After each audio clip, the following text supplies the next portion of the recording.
오늘 말씀은 이사야서 43장 14절에서 21절 말씀입니다. 구약 성경 목사님 성경책으로 1020페이지쯤 있습니다. 이사야서 43장 14절에서 21절 목사님이 먼저 읽고 여러분이 서로 교독하며 마지막 절은 함께 읽겠습니다. 목사님이 먼저 읽습니다. 너희의 구속자여 이스라엘의 거룩한 이 여호와가 말하노라.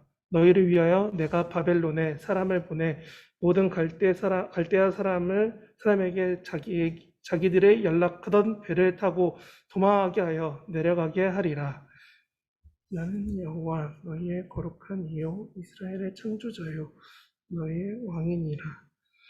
나 여호와가 이같이 말하노라. 바다 가운데 길을 큰 물 가운데 지름길을 내고 경거와 말과 군대의 용사를 이끌어내어 그들이 일시에 엎드려져 일어나지 못하고 소멸하기를 꺼져가는 등불 같게 하였느니라. 너희는 이전 일을 기억하지 말며 옛날 일들을 생각하지 말라. 보라, 내가 새 일을 행하리니 이제 나타낼 것이라. 너희가 그것을 알지 못하겠느냐? 반드시 내가 광야의 길을 사막의 강을 내리니 장차 들짐승 곧 승냥이와 타조도 나를 존경할 것은 내가 광야의 물을 사막의 강을 내어 내 백성 내가 택한 자에게 마시게 할 것임이라. 함께 읽겠습니다. 이 백성은 나를 위하여 지었나니 나를 찬송하게 하려 함이니라. 아멘. 오늘 말씀은 하나님이 하시는 새 일이라는 말씀으로 전하려고 합니다. 오늘 말씀을 전하려면 가장 중요한 것은 이것으로 시작해야 됩니다. 이사야서는 총 1장부터 66장까지 있습니다. 그런데 오늘 목사님이 하고 싶은 말은 이사야서 전체 중에서 우리가 알아야 될 부분이 이사야서 40장 이후는 이사야가 썼다고 하기에는 조금 어려운 부분이 있습니다. 왜냐하면 유다가 멸망 후 바벨론으로 잡혀간 포로들을 향해서 쓰여있는 메시지이기 때문입니다. 이게 왜 중요하냐면 이사야는 이스라엘의 멸망을 듣고 알았지만 유다의 멸망은 보지 못한 사람입니다. 북이스라엘이 망하고 그 다음에 유다가 망하는데 그 사이에 살던 사람이 이사야고 유다가 망할 때 살던 선지자가 예레미야, 에스겔 같은 사람들이 다니엘 이런 사람들이 유다 멸망할 때의 사람들입니다. 근데 이사야서 40장 이후에 40장, 41장, 42장 이렇게 뒷 이야기를 보면은 꼭 마치 내용이 이사야 살아있을 때의 사람들이 아닌 이사야 죽은 후에 사람들을 향한 메시지로 읽혀진다는 것입니다. 왜 이런 메시지가 되어 있느냐? 그 이유는 이사야가 1장부터 39장까지 하나, 그리고 40장부터 이후로 보통 하나나 두 개로 나눠진다는 겁니다. 그래서 목사님이 아는 이사야는 두 개짜리 1, 2사야, 2, 2사야 아니면은 세 개로 해서 40장 다음에 또 한 50장에서 한 번 더 나눠져서 66장까지 가는 이사야를 두 개 혹은 세 개로 나눠서 보고 있습니다. 근데 목사님 방금 말한 것처럼 40장 이후는 예레미야, 에스겔을 지나 포로에서 돌아온 사람들을 위한 이야기라는 겁니다. 예레미야, 에스겔 이 두 선지자가 포로에서 돌아온 사람들을 본 것이 아니라 이들도 잡혀갈 때 이야기이기 때문에 잡혀간 이후 70년이 지난 이후의 사람들이 오늘 말씀을 듣는 사람들이요, 읽은 사람들이요, 처음 만난 사람들이 된다는 겁니다. 근데 여기에서 되게 중요한 부분이 하나 나옵니다. 무엇이냐면 이렇게 포로로 잡혀간 사람들은 바벨론의 삶에 너무 익숙해져 버려서 오늘 말씀이 하나님의 말씀이 아닌 그저 읽혀지는 말씀으로 들려집니다.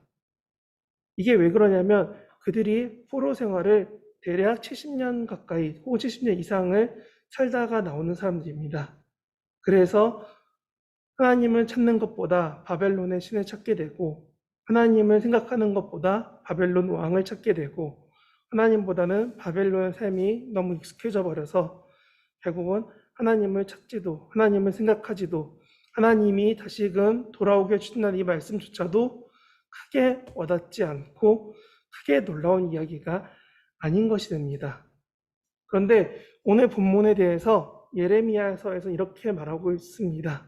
익숙해진 이 사람들에게 예레미야에서 뭐라고 하냐면 25장에 이렇게 나옵니다. 너희가 왜 잡혀가느냐? 왜냐하면 너희가 내 말을 듣지 아니하였기 때문이다 라고 말합니다. 그리고 모든 족속과 이렇게 해서 하나님이 이스라엘 땅을 폐허로 만들 거다. 왜냐하면 이렇게 하는 게 여호와의 말씀이기 때문이다 라고 말하고, 너희가 몇 년 동안 고생하냐면 그 폐허를 지나 70년 동안 바벨론의 왕을 섬길 것이다 라고 말합니다. 70년이 지나도록 바벨론에 가서 너희가 노예 생활을 하고 포로 생활을 하고 나면은 여호와께서 70년이 끝나면 바벨론 왕을 엎고 새로운 왕을 뽑아서 너희가 다시금 돌아오게 하실 거다 라고 하는 것이 오늘 본문과 이어지는 예레미야 25장 이야기입니다. 예레미야 25장은 약속을 저버린 백성들과 하나님께서 돌아오게 하실 것이다 라는 이야기로 쓰여 있는데요.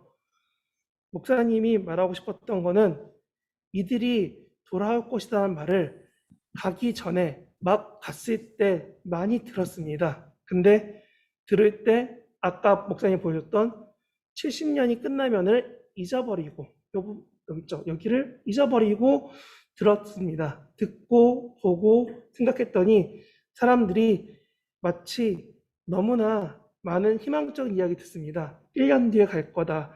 20년 뒤에 갈 거다. 5년 뒤에 갈 거다. 10년 뒤에 갈 거다. 이런 여러 가지 희망적인 이야기들을 너무 듣다 보니까 어느 순간 그거에 익숙해져 버리니까 양치기 소년처럼 에이 언젠가 되겠지. 아니 지금은 아닐 거야.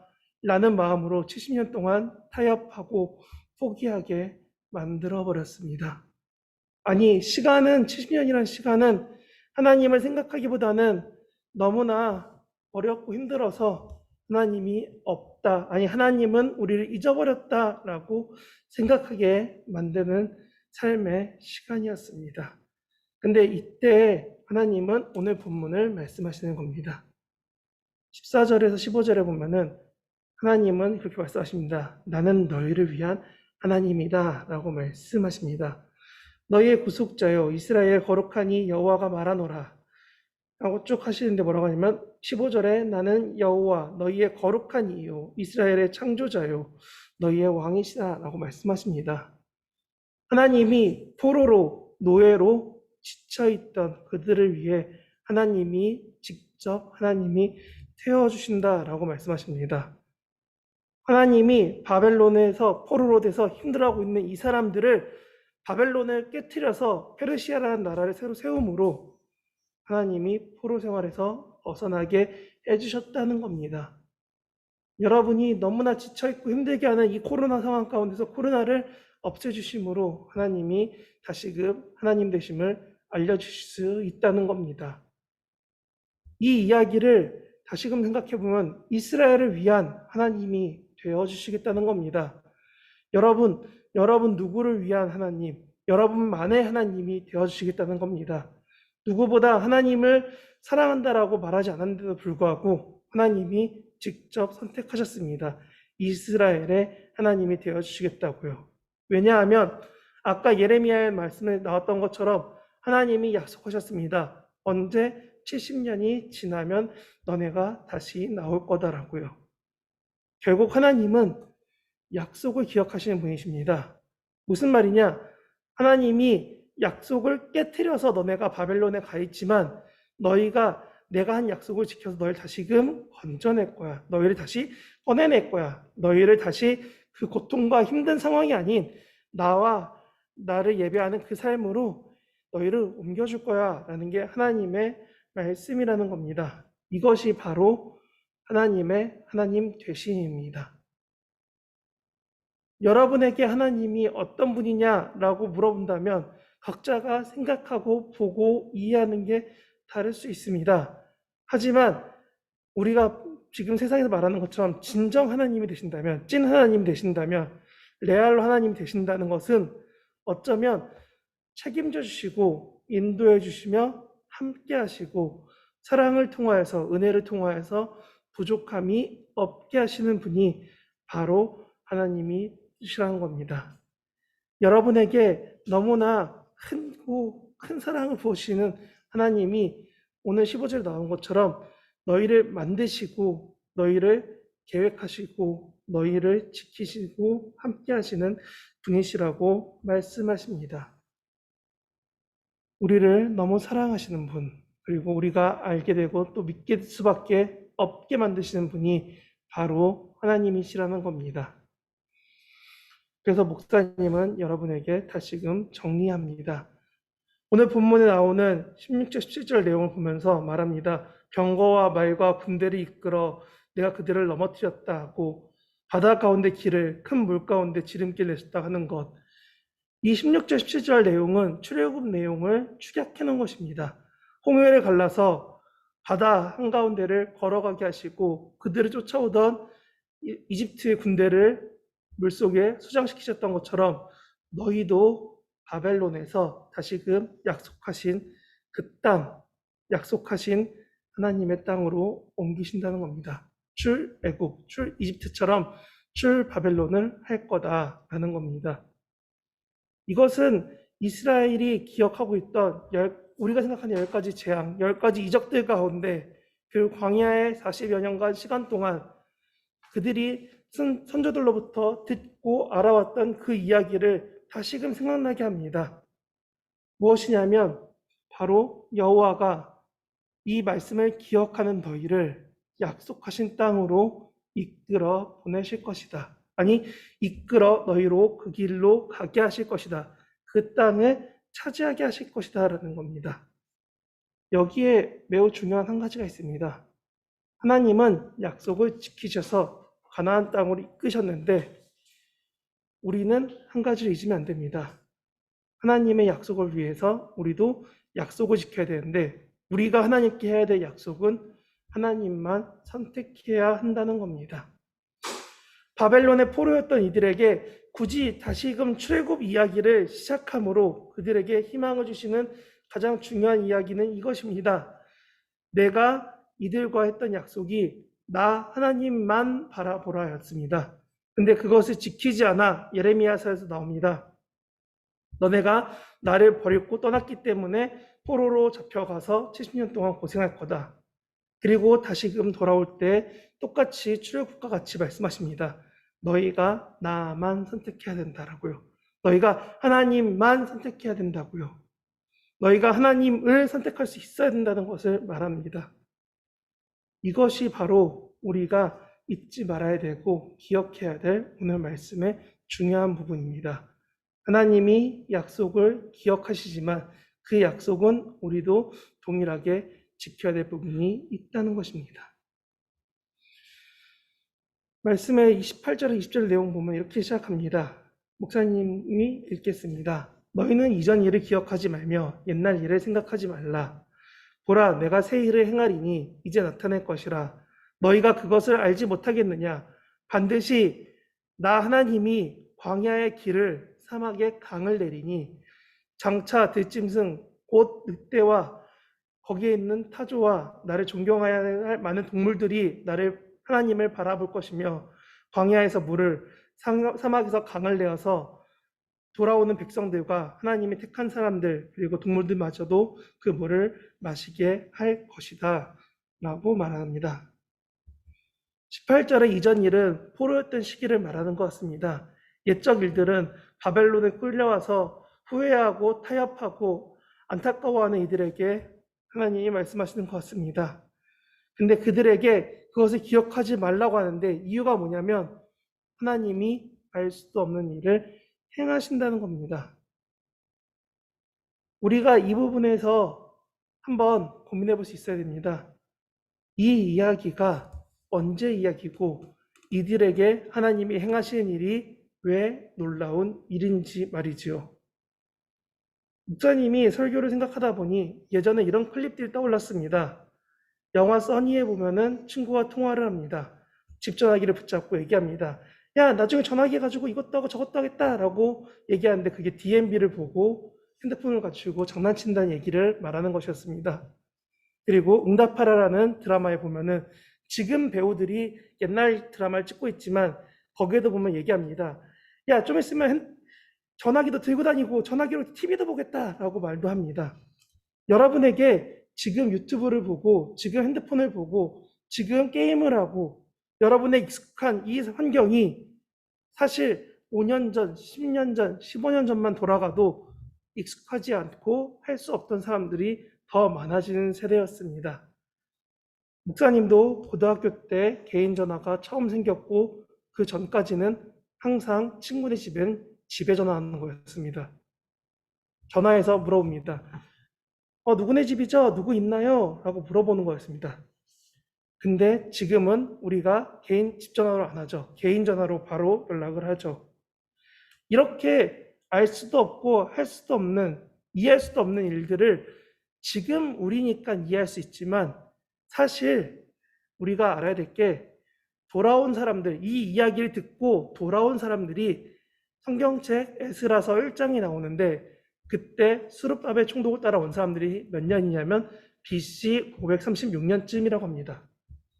여러분, AD도 아니고 BC 500년이에요. 여러분, 우리나라에서 삼국시대도 이전이면 예수님 태어나기도 500년 전입니다. 그때 하나님이 뭐라고 하시냐면 광야에 길을, 사막에 물을 만들어 주신다고 하십니다. 여러분, 지금도 사막에 길을 만들고 물을 만들어 주면은 중동이나 여러 국가에서 여러분을 모셔갈 거예요. 아니, 만들 수 있는 방법만 알려만 줘도 여러분을 되게 극빈하게 모셔갈 겁니다. 근데 이것들을 누가 하냐면 하나님이 말씀하시기를 행하신답니다. 누가? 하나님이 직접 행하실 것이랍니다. 그래서 목사님이 뒤에 사막 사진을 가져왔어요. 사막에는 길이 제대로 되어 있지 않아서 건조할 때만 길이고 비가 오면은 가지 못하는 길도 매우 많습니다. 그리고 사막에는 우기라고 해서 비가 올 때만 강이 나타났다가 비가 그치면 강이 사라진 동네도 매우 많이 있습니다. 근데 그렇게 어렵고 힘든 환경 그 한가운데서 하나님이 바벨론에서 예루살렘까지 사람들을 옮기신다는 겁니다. 어떻게요? 그들이 걸어올 만하게 길을 만드시고 그들이 올 때 혹여나 목마를까, 혹여나 지칠까, 혹여나 힘들까봐 하나님이 그들에게 공급하신다는 겁니다. 출애굽을 해서 광야에서 38년, 40년간 그들이 고생하고 있을 때 구름 기둥과 불 기둥과 물과 만나와 메추라기 여러 가지 것들로 하나님이 공급하셨던 것처럼 포로돼서 힘들어하고 있는 지금 너희에게 하나님이 말씀하십니다. 내가 너희를 위해 행할 것이다 라고요. 하나님이 보호하시며 하나님이 이끄시며 하나님이 원하시는 그곳으로 우리를 보내실 것이다 이것입니다.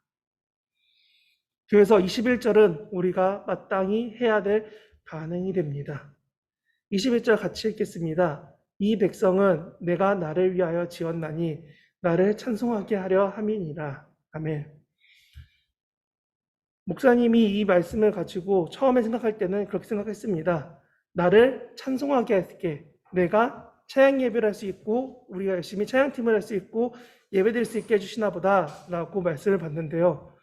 20절부터 다시 보면은 이렇게 말합니다. 사막의 들짐승도 돌아오는 백성들도 모두 하나님만 바라보게 하시겠다라고 말씀하십니다.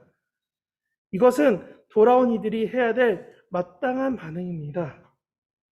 이것이 왜 마땅하냐면 하나님을 위해서 행하신 것이고 우리는 그것을 받을 수밖에 없는 마땅한 것이고 그렇기 때문에 우리가 마땅히 반응하는 것입니다. 포로나 노예였던 사람들, 이집트에서 고생하던 그 피라미드 짓던 그 사람들을 하나님이 옮겨서 땅을 갖고 경작을 하며 자유롭게 하나님을 예배할 수 있게 만드셨던 것처럼 지금 바벨론이라는 나라 한가운데 와서 힘들어하고 어려워하고 있는 그 사람들을 다시금 옮겨주신다는 겁니다. 이것은 우리 생각 이상으로 하나님이 하시는 놀라운 일들이 됩니다. 이것은 하나님이 정말 말도 안 되게 행하시는 것입니다. 그렇기 때문에 오늘 본문은 그저 하나님이 이렇게 말씀하십니다. 하나님만 선택하며 살아가라고 말씀하십니다. 여러분이 하나님을 선택하고 바라보고 하나님을 위하여 나아가는 것, 하나님만 바라보는 것, 하나님만 위해서 살아갈 수 있도록 여러분의 삶을 세상 가운데서 조금씩 조금씩 더 하나님을 생각해 가려고 노력하는 것, 그것이 우리가 마땅히 해야 될 것이고, 그것이 하나님만 선택하고 하나님만 바라보게 살아가게 만드는 것입니다. 이게 우리가 해야 될 당연한 일입니다. 이것을 위해 하나님이 우리 삶 가운데 새로운 일을 시작하십니다. 하나님이 이것을 우리 가운데 이루십니다. 그래서 이스라엘 백성들을, 유대인들을 다시금 바벨론에서 옮겨서 예루살렘에 오게 하시고 하나님만 예배해봐 라고 했는데 결국은 돌아온 이들이 500년 동안 하나님을 제대로 섬기지 못합니다. 제대로 예배하지 못합니다. 그리고 그들에게 결국 하나님이 그들의 잘못 때문에 예수님을 보내셨습니다. 우리도 세상 가운데 우리의 잘못 때문에 매일같이 예수님을 보내는 삶은 아닐까요? 우리도 매일같이 하나님을 선택하지 못한 삶은 아닐까요? 목사님은 그런 여러분 삶 가운데 이렇게 질문하고 싶습니다. 여러분이 성경에서나 교회에서 들었던, 알게 된 이야기 중에 가장 믿기 어려운 것은 무엇입니까? 여러분이 생각하기에 하나님이 정말 하나님이기 때문에 할 수밖에 없는 일은 무엇입니까? 이것에 대해서 고민할 수 있으면 좋겠습니다. 왜냐하면 하나님이 그 일을 행하심으로 그 일 가운데 놀라운 것들을 보게 하시기 때문입니다. 목사님은 노아의 방주도 신기하고 홍해가 갈라진 것도 신기했습니다.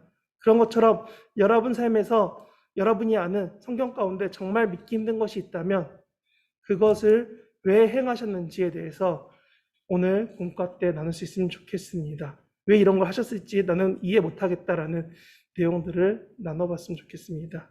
그리고 한 가지 더는 반대로 내가 하나님에 대해서 찾아보고 알아보고 선택하려고 해봤던 노력이 무엇인지, 방법은 무엇인지에 대해서도 나눠봤으면 좋겠습니다. 하나님이 열심히 하나님을 위한 일을 행하시는데 나는 그런 하나님을 선택하려고 노력해봤는지, 나는 그런 사람들과 다르게, 세상과 다르게 하나님만 선택하려고 조금이나마 생각해보고 고민한 적이 있는지 내 삶을 돌아보기 원합니다. 그리고 그와 같이 하나님이 어떻게 내 삶 가운데 행하시고 이루시는지를 기대하며 기도하며 하나님을 찾을 수 있는 고등부 됐으면 좋겠습니다. 말씀을 정리합니다. 하나님이 새 일을 행하셨습니다. 근데 그 새 일은 하나님이 선택한 사람들, 하나님과 약속한 사람들, 하나님만 선택하고 살아가기로 결단한 사람들에게 하시는 일입니다. 아니, 하나님은 새 일을 모두에게 하시지만 우리가 새 일을 받아들이는, 하나님의 약속대로 살아가려고 노력하는 우리에게 하나님의 하시는 일들이 이루어질 것입니다. 아니, 그걸 통하여서 하나님이 더욱더 놀랍게 이끄시고 인도하실 것입니다. 이 코로나 가운데 하나님을 더 찾고 바라보고 하나님이 하실 일들을 기대하며 광야보다 더 힘든 이 코로나가 속히 끝날 수 있도록 기도할 수 있는 저와 여러분 됐으면 좋겠습니다. 기도하시겠습니다. 하나님 아버지 감사합니다. 우리가 하나님 앞에 나아갈 수 있게 해주시고 하나님을 찾을 수 있게 해주시고 하나님만 바라보면서 예배하면서 나아갈 수 있도록 우리를 붙잡아 주시옵소서. 우리로 하여금 하나님만 찾으며 기도하며 나아갈 수 있게 해주시고 하나님을 선택할 때 우리 가운데 놀랍게 행하시는 하나님이 어떤 분이신지 우리가 알 수 있게 해주시고 우리가 그런 하나님 쫓아 살아갈 수 있도록 우리와 함께 하여 주시옵소서. 감사드리며 예수님 이름으로 기도합니다. 아멘. 승일쌤 PPT 띄워주세요.